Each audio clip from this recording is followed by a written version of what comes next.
കല്ലൂർ കൊമ്പൻ എന്നായിരുന്നു അവൻ്റെ പേര്. നൊട്ടോറിയസ്, വലിയൊരു ബുള്ള്. വാലൊക്കെ വാലില്ല, അറിയാലോ, 2 ബുൾസ് നമ്മൾ ആദ്യം ഫൈറ്റ് ചെയ്യുമ്പോൾ വാല് കടിച്ച് മുറിക്കുകയാണ് ചെയ്യാം. ഇയാളാണ് ക്യാപ്റ്റൻ. അപ്പോൾ ഞങ്ങൾ ഒരുപാട് കാലത്തെ ഒബ്സർവേഷനിലാണ് ലാസ്റ്റ് കണ്ടെത്തിയത്. കൃത്യമായിട്ട് രാവിലെ വാങ്ക് വിളിക്കുമ്പോഴാണ് തിരിച്ചു പോവുക 5 മണിക്ക്. ലാസ്റ്റ് ഞങ്ങൾ പിടിക്കേണ്ട സ്റ്റേജായി, കാരണം വേറെ നിവൃത്തിയില്ല. ഹ്യൂമൻ അറ്റാക്ക് തുടങ്ങി. എങ്ങനെയായാലും ഇവന് കിട്ടില്ല, കാരണം നൈറ്റ് നമുക്ക് മയക്കൂടി വെക്കാൻ പറ്റില്ല, കാരണം അത് എവിടെയാണ് പോകുന്നതെന്ന് നമുക്കറിയില്ല. ഡേ ടൈമിൽ പുള്ളി അകത്ത് കയറി കഴിഞ്ഞാൽ ഭയങ്കര രസമാണ്, കിടന്നുറങ്ങുക ചെയ്യുക, സ്വസ്ഥമായിട്ട് കിടന്നുറങ്ങും. നൈറ്റ് ഡ്യൂട്ടി കഴിഞ്ഞ് വന്നിട്ട് പുള്ളി സുഖമായിട്ട് കിടന്നുറങ്ങും. അങ്ങനെ ഇവനെ പിടിക്കാൻ വേണ്ടി ഞങ്ങൾ 4-5 ദിവസം നോക്കി ഒരു നിവൃത്തിയില്ല.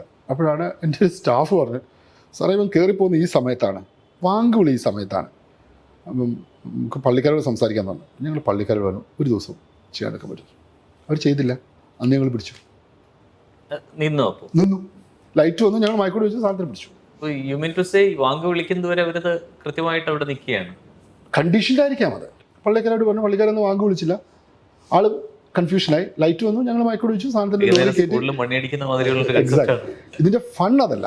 ഞങ്ങൾ ഇതിനെ കൊണ്ടുപോയിട്ട് ഞങ്ങൾ ട്രെയിനിങ് ഒക്കെ എൻ്റർലി ഡിഫറെൻറ്റ്, വലിയ ക്രോൾ എന്ന് പറഞ്ഞ സാധനം അതിനകത്ത് ഇട്ടിട്ടാണ് നമ്മൾ ചെയ്യുക. പിറ്റേന്ന് രാത്രിയായപ്പം ഈ 3 കൊമ്പന്മാരും കൂട്ടിൻ്റെ ചുറ്റും, ഈ 3 ഇവൻ്റെ അസോസിയേറ്റ്സ്.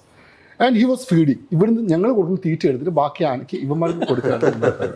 അത് കണ്ടിന്യൂസ് ആയിട്ട് 2-3 ആഴ്ച നിന്നു. അതാണ് തിക് ബോണ്ടിങ് ആണ്. വൈകുന്നേരം ആകുമ്പോൾ ഈ 3 പേര് അറ്റൻഡ് ചെയ്യും. ഇവരുടെ അടുത്ത് വന്ന് നിൽക്കും കൂട്ടിന് ചുറ്റും.